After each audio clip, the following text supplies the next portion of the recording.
नमस्कार, मी स्मिता निराळे, happiness lifestyle coach. तुम्हाला आत्ता करंटली काही हेल्थ प्रॉब्लेम आहे का? काहीतरी दुखतंय किंवा एखादा मेडिकल रिपोर्ट चुकीचा आलाय आणि तुम्ही घाबरलेले आहात, चिंतेमध्ये आहात.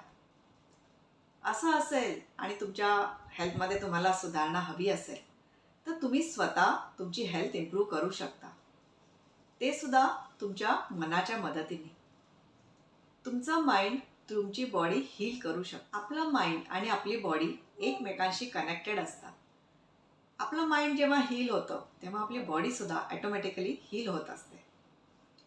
आज हेल्थसाठी मी तुम्हाला 3 टिप्स सांगणार आहे.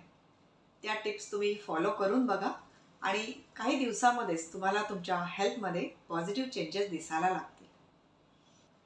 समजा तुम्हाला काही हेल्थ प्रॉब्लेम आहे, काहीतरी दुखतंय किंवा तुमचा मेडिकल रिपोर्ट चुकीचा आलाय आणि मग तुम्ही पुढे काय करता?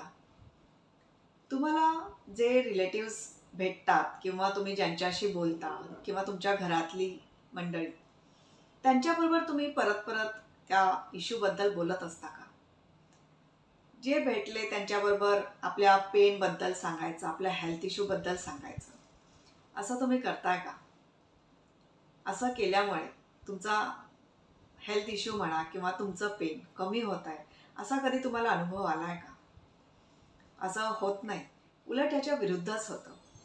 जेवढं आपण आपल्या पेनबद्दल, आपल्या हेल्थ इश्यूबद्दल बोलत राहतो, तेवढी त्याला एनर्जी मिळत राहते.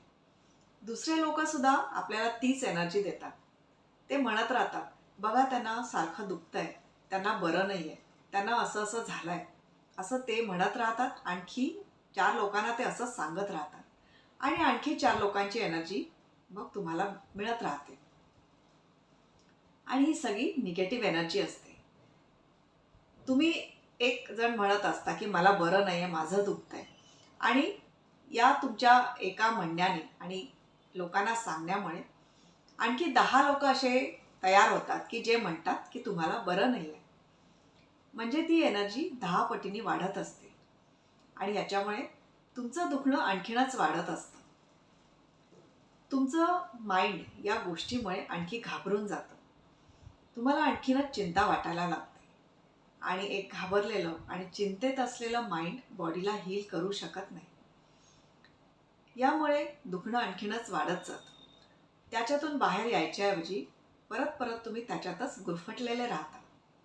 तर तुम्हाला काही हेल्थ प्रॉब्लेम असेल, काही दुखणं असेल, तर त्याच्याबद्दल लोकांबरोबर शक्यतो बोलू नका. फक्त त्याच लोकांबरोबर बोला की जे तुम्हाला मदत करणार आहेत. जसे तुमचे अगदी जवळचे फॅमिली मेंबर्स, जे तुम्हाला तुमच्या हेल्थसाठी किंवा तुमच्या डे टू डे लाईफमध्ये तुम्हाला मदत करणार आहेत, की ज्याचा तुम्हाला काहीतरी फायदाच होणार आहे. किंवा तुमचे डॉक्टर्स किंवा तुमचे मेंटॉर्स, कोचेस, जे तुम्हाला तुमच्या हेल्थ इश्यूमधून बाहेर पडण्यासाठी तुम्हाला मदत करणार आहेत, त्यांच्याबरोबरच तुम्ही या सगळ्या गोष्टी डिस्कस करा. बाकीच्या लोकांबरोबर डिस्कस नाही केलं तर याच्यामध्ये तुमचाच फायदा आहे. जेव्हा हेल्थ बिघडलेली असते, एखादा रिपोर्ट निगेटिव्ह येतो, एक्सरे असेल किंवा मेडिकल बिल्स असतील, हे बऱ्याच वेळेला बाहेरच ओपनमध्ये ठेवल्या जातात किंवा बेडच्या बाजूला ठेवल्या जातात आणि सारखी नजर त्याच्यावरच पडत राहते. किंवा औषधं जी नेहमी घ्यायची असतात ती अशी समोरच ठेवल्या जातात की सोयीचं व्हावं आणि सारखं ते नजरेला पडत राहतं आणि त्यामुळे सबकॉन्शियस माइंडला हेच कळत राहतं की ही तुझी रियालिटी आहे, तुला बरं नाही आहे आणि याच गोष्टीमध्ये आपलं माइंड एंगेज राहतं. दुसरा कुठला विचार करायला माइंडला वेळच मिळत नाही. मला बरं नाही आहे, हीच माझी रियालिटी आहे, हे माझे रिपोर्ट्स आहेत, ही माझी औषधं आहेत, हाच विचार माइंड नेहमी करत राहतं. तर याच्यासाठी तुमची मेडिकल बिल्स किंवा रिपोर्ट्स बाजूला ठेवा. औषधंसुद्धा नजरेमध्ये पडणार नाहीत अशी थोडी बाजूला ठेवा. जेव्हा घ्यायची असतील तेव्हा उठून तुम्ही घेऊ शकता किंवा कोणाला तरी तुम्ही सांगू शकता की तुमची औषधाची वेळ झाली आणि औषध द्यायला तुम्ही कोणाला तरी सांगू शकता. पण बऱ्याच वेळेला असं होतं की ते सोयीचं होतं म्हणून अगदी जवळ बेडच्या बाजूला वगैरे ठेवल्या जातं. तर हा एक चेंज तुम्ही करून बघा. माझा एक रिलेटिव्ह आहेत, त्यांना सुद्धा अशी सवय होती आणि त्यांना अशी सवय होती की ते स्वतःचा मेडिकल रिपोर्ट सारखा चाळत राहायचे. काय फरक आहे, नॉर्मल रेंज काय आहे आणि माझा रिपोर्ट कसा कमी जास्त आहे, कुठले रीडिंग्स कमी आहेत, कुठले जास्त आहेत, कसे असायला पाहिजे, हे सारखं ते ऑब्झर्व करत राहायचे आणि सारखं डोक्यामध्ये तेच राहायचं. कोणी भेटायला आलं की त्यांच्याशी ते तसंच बोलत राहायचे आणि याच्यामुळे ते नेहमी त्याच मूडमध्ये असायचे. त्याच्यामधून कधी त्यांना बाहेर पडताच यायचं नाही. पण एक दिवशी त्यांनी हा चेंज करून पाहिला आणि हळूहळू त्यांना सुद्धा फरक वाटायला लागला. माइंडला काहीतरी दुसरा विचार करायचा वाव मिळाला. आणि जेव्हा माइंडमधनं या गोष्टी निघतात की मला बरं नाही आहे, माझा रिपोर्ट चुकीचा आला आहे, माझी ही औषधं आहेत, हे विचार जेव्हा बाजूला होतात तेव्हा काहीतरी नवीन विचार करायला माइंडला एक वाव मिळतो. मग तिथे पॉझिटिव्ह विचार तुम्ही सुरू करू शकता आणि याचा फायदा हेल्थसाठी होत असतो. जेव्हा हेल्थ प्रॉब्लेम असतात तेव्हा बरेच लोक नेटवर बराच रिसर्च करत असतात. या हेल्थ प्रॉब्लेममुळे काय काय होऊ शकतं, काय काय चुकीचं होऊ शकतो, काय काय डॅमेज होऊ शकतो, या औषधांचे काय काय साईड इफेक्ट्स आहेत, कोणाकोणाला याच्यामुळे काय प्रॉब्लेम झाले, याचा रिसर्च चाललेला असतो आणि याच्यामुळे आणखी घाबरायला होतं. याचा फायदा काहीच होत नाही, कारण डॉक्टर्स आपले ट्रीटमेंट देत असतात किंवा तुमचे मेंटॉर्स कोचेस असतील तर ते त्यांच्या परीने तुम्हाला थेरपीज देत असतात. नेटवर रिसर्च करून या तुमच्या ज्या ट्रीटमेंट्स आहेत किंवा या ज्या तुम्ही थेरपीज घेताय याच्यामुळे उलट अडथळा निर्माण होतो. नेटवर तुम्ही काहीतरी रिसर्च केलेलं असतं आणि ते माइंडमध्ये फिक्स होऊन बसतं की माझा हा हेल्थ प्रॉब्लेम बरा होणं शक्य नाही आहे, या हेल्थ प्रॉब्लेममुळे याला असं असं झालं होतं, काही वर्षांनी असं झालं होतं, याचा साईड इफेक्ट असा होतो. या सगळ्या गोष्टी माइंडमध्ये चाललेल्या असतात आणि जी ट्रीटमेंट चाललेली असते किंवा जी थेरपी चाललेली असते त्याचा म्हणावा तसा 100% फायदा होत नाही. हे बॅरियरसारखं काम करत असतं. हे असं होऊ नये म्हणून तुम्ही तुमच्या हेल्थ प्रॉब्लेमचा रिसर्च नेटवर नाही केला तर तुमच्यासाठी ते बेटर आहे.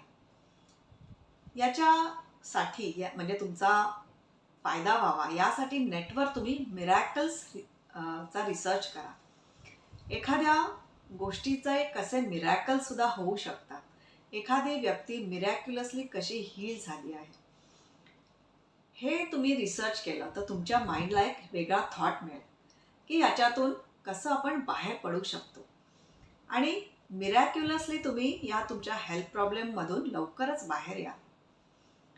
कधीही नेटवर रिसर्च कराल तर काहीतरी पॉझिटिव्ह सर्च करा. त्याच्यामधून तुमच्या माइंडला एक पॉझिटिव्ह विचार करायची एक सवय लागेल म्हणा किंवा एक दिशा मिळेल आणि यामुळे तुमची हेल्थ लवकर इम्प्रूव्ह व्हायला लागेल. तर आज आपण या 3 टिप्स पाहिल्या हेल्थसाठी. तुम्हाला जर काही हेल्थ प्रॉब्लेम असेल तर तो हेल्थ प्रॉब्लेम पुन्हा पुन्हा लोकांसमोर डिस्कस करू नका. फक्त तो तुमच्या डॉक्टर्स किंवा तुमचे मेंटॉर्स कोचेस थेरपिस्ट यांच्याबरोबर डिस्कस करा की जे तुम्हाला याच्यामध्ये मदत करणार आहेत. दुसरी गोष्ट म्हणजे तुमचे मेडिकल बिल्स रिपोर्ट्स किंवा औषधं सारखे डोळ्यासमोर ठेवू नका, ते कुठेतरी बाजूला ठेवा. जेव्हा गरज असेल तेव्हाच ते बाहेर काढा. आणि तिसरी महत्त्वाची गोष्ट, नेटवर तुमच्या हेल्थ प्रॉब्लेमबद्दल रिसर्च करू नका की ज्याच्यामध्ये याचे काय निगेटिव्ह परिणाम आहेत, कोणाला याच्यामुळे कसा प्रॉब्लेम झाला आहे, हेच सांगितलेलं आहे. रिसर्च करायचा असेल, नेटवर काही तुम्हाला शोधायचंच असेल तर मिरॅकल्स शोधा. मिरॅकल्स कसे घडतात, कसं मिरॅक्युलस हिलिंग होत असतं हे तुम्ही शोधा आणि या सगळ्या गोष्टींमुळे तुम्हाला हिलिंगमध्ये फायदा होईल. तुमची बॉडी पॉझिटिव्ह वेमध्ये रिस्पॉन्ड करायला लागेल सगळ्या ट्रीटमेंट्सना, सगळ्या थेरपीजना आणि लवकरच तुम्ही तुमच्या हेल्थ प्रॉब्लेममधून बाहेर या. तुमचा जो हिलिंग टाईम आहे तो खूपच कमी होईल. आरोग्य संपदा नावाचा मी एक फ्री हेल्थ वर्कशॉप कंडक्ट करत असते. बऱ्याच जणांनी या वर्कशॉपचा बेनिफिट घेतलेला आहे. तुम्हीसुद्धा याचा बेनिफिट घेऊ शकता. हा वर्कशॉप अटेंड करण्यासाठी तुम्ही डिस्क्रिप्शन बॉक्समध्ये दिलेल्या लिंकवर रजिस्टर करा आणि अपडेट्ससाठी आमचा व्हॉट्सअप ग्रुपसुद्धा जॉईन करा. ही इन्फॉर्मेशन तुम्ही तुमच्या कॉन्टॅक्ट्समध्ये सुद्धा नक्की शेअर करा. आजच्या व्हिडिओतल्या हेल्थ टिप्स तुम्हाला आवडल्या असतील तर या टिप्स फॉलो करून बघा. तुमचा काय अनुभव आहे हा कमेंटमध्ये नक्की शेअर करा. आणि हा व्हिडिओ आवडला असेल तर व्हिडिओला लाईक, शेअर आणि सबस्क्राईब करायला विसरू नका.